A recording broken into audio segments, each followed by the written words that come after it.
Halo, Assalamualaikum warahmatullahi wabarakatuh. Welcome back to our channel. Kembali lagi bersama Ikhwan Yuda Kusuma di mata kuliah terapi nutrisi medikal. Kali ini saya akan menjelaskan tentang nutraceutical. Apa sih itu nutraceutical? Hubungannya apa dengan terapi nutrisi medikal? Jadi, nutraceutical adalah gabungan dari nutrisi dan farmaceutical. Artinya apa? Ini adalah core dari farmasi klinis, di mana farmasi klinis juga harus memperhitungkan terkait dengan makanan atau nutrisi, suplemen atau apapun yang dapat membantu dalam terapi pengobatan.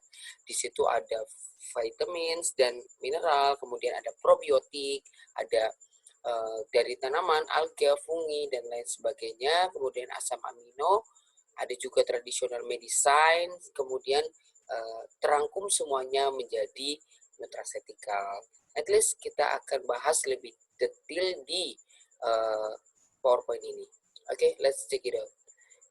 Nutraceutical. Nutraceutical berasal dari persilangan dari kata nutrisi dan farmaceutical.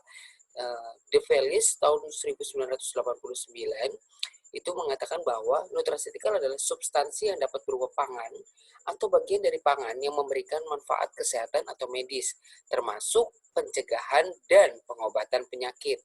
Kalau kita bicara tentang nutrisi dan beberapa hal tentang farmakologi, itu kita akan bicara tentang farmakokinetika, di mana absorpsi sangat berpengaruh dengan ada atau tidaknya makanan. Masih ingat ya?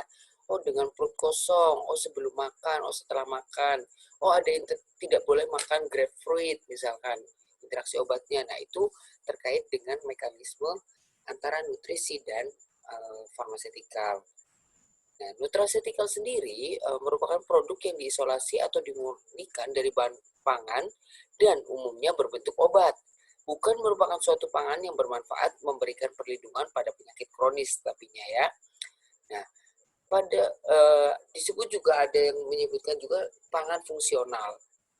Menurut tahun 1980 sebelumnya itu bisa disebut dengan foods of specified of health use. Artinya apa?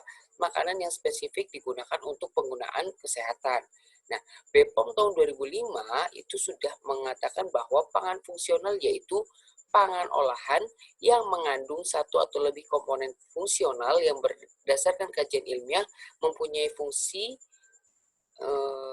fisiologis tertentu terbukti tidak membahayakan dan justru bermanfaat bagi kesehatan. Apalagi dengan kondisi seperti sekarang ini di mana virus corona itu luar biasa pandemiknya dan lebih cepat penyebarannya, dibutuhkan sistem imunitas tubuh yang baik.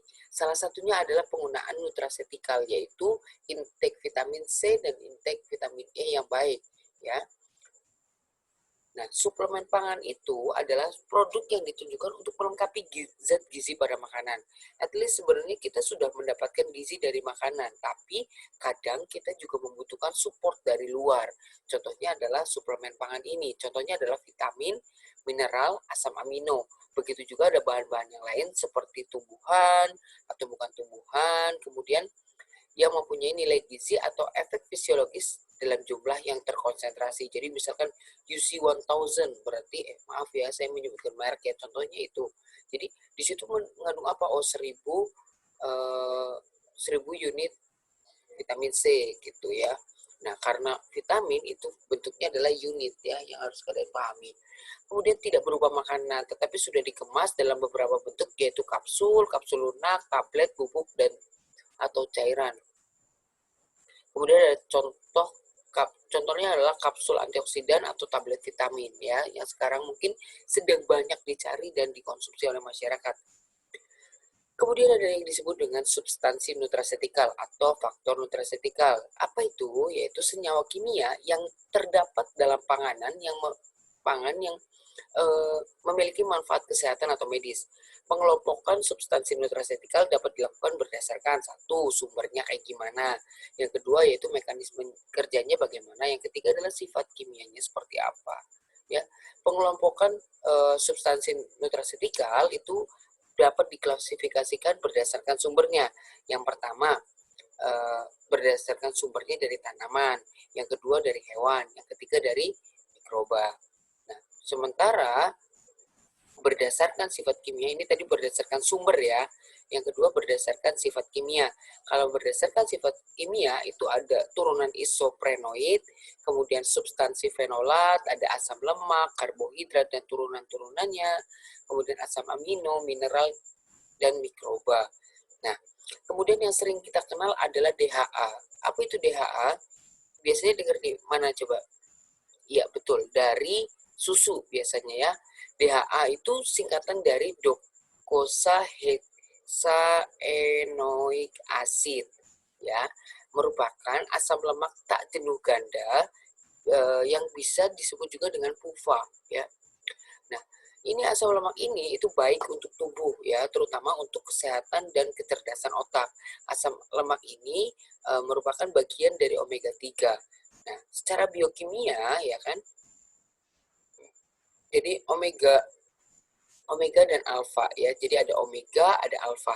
Jadi asam karboksilat dengan 22 atom C dengan 6 ikatan rangkap berbentuk cis ya. 22 banding 6 N3 ya.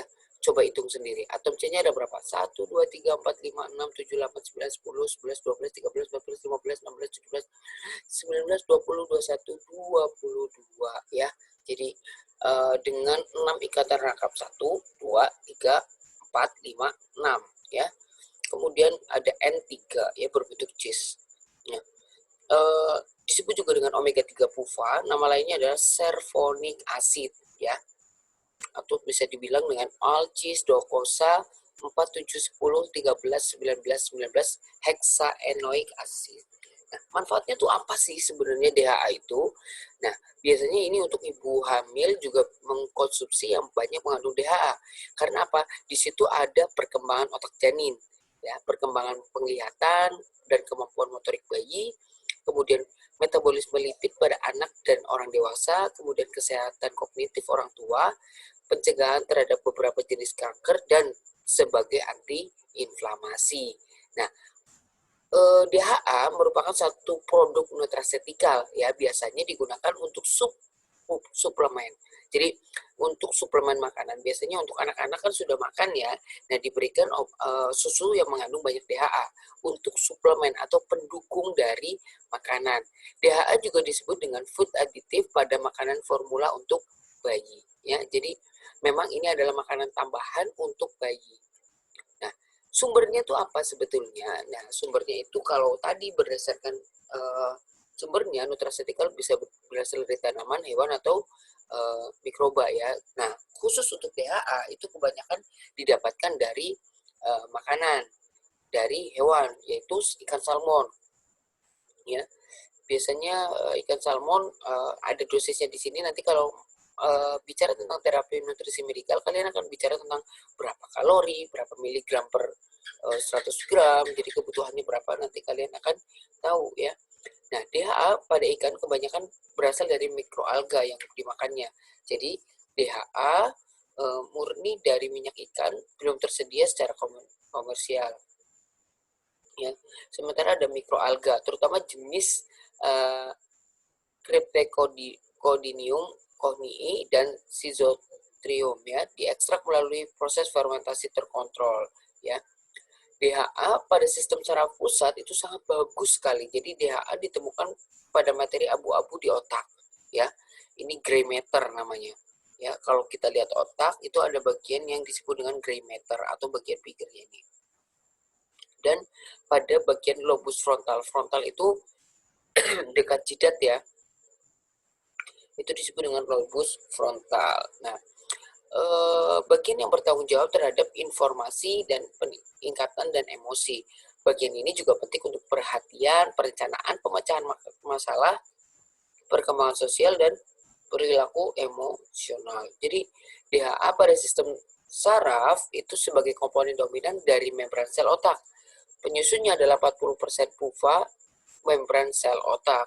Fungsinya ngapain? Memelihara fluiditas dan permeabilitas, ini P ya harusnya, permeabilitas membran sel otak. Yang kedua adalah melancarkan transportasi nutrien keluar dan masuk sel otak, kemudian melancarkan komunikasi antar sel pada otak. Jadi gampang nyambungnya gitu ya. Nah, penuaan otak dan DHA. Hal ini terjadi pada penuaan otak. Contohnya adalah stres oksidatif, perubahan metabolisme energi, kerusakan DNA, struktur otak berubah, atau ukuran dan berat otak menurun, atau yang paling parah adalah kandungan lemak otak menurun. Perubahan ini terjadi ketika level DHA di otak berkurang. Kekurangan DHA menyebabkan sifat membran berubah, aktivitas enzim dan sarafnya menurun, dan kemampuan mengingatnya menurun. Jadi kalau misalkan DHA-nya kurang, jelas dia kemampuan intelektualnya turun. Suplemen DHA telah dinyatakan signifikan meningkatkan memori. Jadi perannya itu salah satunya adalah membuat fokus pada mata ya. Komponennya dominan dari membran sel retina. Jadi DHA itu memelihara fluiditas dan permeabilitas tadi ya, dan menjaga struktur dan kuantitas fotoreseptor. Foto itu gambaran, reseptor itu adalah penangkap. Jadi penangkap gambar pada retina. Nah, DHA juga sebagai antiinflamasi ya kan. Inflamasi merupakan respon perlindungan tubuh ya, masih ingat ya. Inflamasi ada akut, ada kronis. Ya, ada rubor, kolor, ya kan, fungsiolesa gitu ya. Kemudian kalau yang kronik itu sistemik dan berkepanjangan. Contohnya radang usus dan lain sebagainya.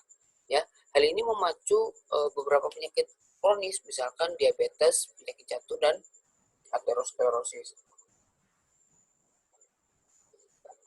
DHA sendiri menghambat pelepasan mediator inflamasi juga loh. Siapa saja? Prostaglandin dan sitokin. Kalau prostaglandin dan sitokin itu biasanya prostaglandin itu terkait dengan mediator inflamasi. Ya, sementara sitokin merupakan penanda atau marker dari inflamasi. Ya. Nah, contohnya DHA pada penyakit kardiovaskuler yaitu berkaitan dengan jantung dan pembuluh darah. Makanya berhubungan dengan beberapa penyakit yang terkait dengan aterosklerosis. Karena tadi dia bisa menghancurkan lemak dan membantu dalam pelepasan lemak ya, maka dia sangat membantu dalam mencegah terjadinya aterosklerosis ya. Nah, DHA sendiri menurunkan level trigliserid darah. Jadi ini bukan seperti gemfibrozil ya, tapi mekanismenya adalah mendukung obat-obat anti kolesterol. Nah, dia juga meningkatkan HDL, meningkatkan ukuran partikel LDL. Jadi, otomatis DHA mampu mencegah aterosklerosis karena dia menghambat kolesterol ya, terutama trigliserida. Nah, kemudian mencegah endothelial dysfunction, menurunkan laju denyut jantung dan tekanan darah. Nah, DHA juga merupakan antikarsinogenik loh. Jadi antikarsinogen, karsinogen masih ingat ya tentang kanker, betul. Jadi DHA itu menghambat pertumbuhan sel kanker, terutama kanker kolon, karena memang dia dikonsumsi melalui oral. Fungsinya ngapain? DHA mampu menghambat invasi sel tumor ke jaringan sekitar dengan menghambat enzim matriks metaloproteinase atau MPPS ya. Jadi kalau orang tumor itu ada enzim spesifik yang bisa kita lihat atau markernya yaitu MPPS, yaitu matriks metaloproteinase, dan mencegah pembentukan pembuluh darah baru. Nah, kalau kekurangan DHA gimana Pak? Nah, kalau kekurangan DHA itu akan muncul penurunan fungsi kognitif pada orang dewasa. DHA itu kan tadi meningkatkan kemampuan otak ya, otomatis dia akan mempengaruhi integritas sel saraf. Kalau kekurangan juga bisa meningkatkan kematian sel saraf pada penderita Alzheimer. Alzheimer adalah gangguan pada daya ingat. Nah, dosisnya berapa? Pada bayi 1-6 bulan itu hanya 316 mg saja. Biasanya dari ASI saja sudah cukup. Nah, kalau untuk ibu menyusui direkomendasikan minum susu yang mengandung DHA, tapi tidak semuanya ya. Dari makanan dari makanan terutama ikan itu sudah sangat mendukung kebutuhan DHA untuk anak-anak ya. Kemudian susu formula biasanya direkomendasikan 0,2 sampai 0,5% DHA. Sementara untuk orang dewasa itu 1 sampai 7,5 gram DHA per hari. So, kalau bisa makan ikan, usahakan makan ikan, terutama ikan salmon. Nah, isomerisasi dari DHA ini kalau kita lihat dari struktur biokimianya itu seperti ini ya. Ada bentuk cis, ya kan? Ada bentuk trans, ya. Ada bentuk cis, ada bentuk trans. Jadi perubahan konfigurasi dari bentuk cis ke trans itu terjadi ketika dipanaskan pada suhu tinggi. Jadi asam lemak berbentuk trans itu dapat menyebabkan aterosklerosis. Makanya dengan penggunaan DHA dia mampu menurunkan asam lemak dalam tubuh. Ya. Nah, kemudian bagaimana sih cara mendapatkannya? Biasanya ada proses ekstraksi bioaktif pangan. Nah, ekstraksi itu apa? Ekstraksi jelas disebut dengan pemisahan. Nah, bioaktif pangan itu apa? Jadi, komponen pangan yang memberikan dampak positif pada kesehatan. Biasanya itu adalah suatu metabolit sekunder. Ayo, dibuka lagi ya. Apa perbedaan antara metabolit primer dan metabolit sekunder? Siapa tahu ini nanti buat kuis ya. Kemudian, Simplicia, ya, bahan alami untuk obat yang belum mengalami pengolahan kecuali pengeringan. Jenisnya ada nabati dan hewani. Kemudian ada metabolit sekunder ya, tadi kan sudah kita bahas ya. Jadi metabolit primer adalah esensial. Contohnya adalah kenapa esensial? Karena dialah yang berfungsi untuk perkembangan, pertumbuhan dan reproduksi. Contohnya apa? Glukosa untuk energi, asam organik sederhana, asam lemak, protein, hormon dan enzim. Sementara kalau metabolit sekunder itu hanya penunjang ya. Tidak vital sebetulnya, tapi bisa dijadikan sebagai kandidat obat. Contohnya apa? Alkaloid, flavonoid, terpenoid, ya. Nah, untuk teknik ekstraksi itu tergantung pada tujuannya, ya. Tujuan ekstraksi yang jelas pasti memperoleh komponen bioaktif yang sudah diketahui, ya kan? Kalau tidak diketahui juga bisa dilakukan ekstraksi. Kemudian memperoleh kelompok senyawa bioaktif, memperoleh bioaktif dari bahan spesies tertentu, dan mengidentifikasi semua metabolit sekunder. Nah, tekniknya kalian masih ingat ya, yang ideal itu ada rendemen tinggi, cepat, mudah dilakukan, ya kan? Teknik ekstraksinya itu harus disesuaikan dengan jenis senyawa yang ingin ditarik. Ada macam-macam ya, konvensional dan non konvensional. Kalau yang konvensional kalian sudah pelajari di farmakologi, farmakognosi ya. Sementara kalau non konvensional itu adalah alat-alat canggih yang didukung oleh beberapa alat-alat canggih. Contohnya adalah microwave assist extraction, kemudian ada pressure liquid extraction ya. Nah, teknik ekstraksinya masih ingat ya, kalau macerasi jelas dengan merendam lama 3-5 hari di tempat yang gelap, pelarutnya etanol. Ya, sementara infusi direndamnya dalam air dingin atau panas dalam jangka waktu yang lebih pendek ya. Airnya dipakai untuk obat. Kemudian digesti itu macerasi pada suhu panas, dekoksi juga sama suhu panas sampai air rebusan tinggal seperempatnya. Nah, kalau perkolasi dengan perkolator kita sudah punya ya. Jadi ada silinder di bagian bawah keran ya kan. Nanti dia akan menetes. Biasanya digunakan untuk menyari minyak katsiri ya. Kemudian ada soklet juga ya kan. Bubuk dimasukkan dalam kantong berpori ya kan di sini yang disebut dengan timbal. Kemudian pelarutnya dalam labu ini. Ada counter current extraction. Biasanya Simplicia segar dihancurkan membentuk slurry, kemudian digerakkan ke satu arah dalam ekstraktor ya. Pelarut bergerak dari ke arah berlawanan dengan slurry ya. Kemudian juga ada fermentasi, biasanya merendam Simplicia dengan hingga proses fermentasi alkohol. Nah, alkohol nantinya sebagai pelarut untuk mengekstrak bioaktifnya. Alkohol juga sebagai pengawet ya. Ini adalah metode-metode baru, misalkan ada enzim assist extraction ya kan, biasanya digunakan untuk apa? Untuk jaringan polisakarida dan lignin, kemudian perilaku enzimatis, kemudian perilakuan selulase, amilase, dan pektin, ya ini di saluran pencernaan. Faktor kuncinya adalah komposisi dan konsentrasi enzim, ukuran partikel, rasio simplisi dan pelarut, dan waktu hidrolisis. Kemudian ekstraksi yang tadi saya sampaikan, ada microwave, itu biasanya memudahkan pada pelarut tertentu, ya kan, tapi dia merupakan menggunakan panas, ya, sehingga mengganggu ikatan hidrogen, meningkatkan migrasi ion berlarut. Biasanya efektifnya untuk senyawa polar, ya, menggunakan pelarut yang polar. Ini alatnya, ya. Kemudian ada teknik ekstraksi lagi, ultrasound assisted extraction, ya. Ini teknik-teknik apa namanya, ekstraksinya kalian bisa memfeedback sendiri, ya, untuk kembali mengingat terkait dengan terapi nutrisi medikal.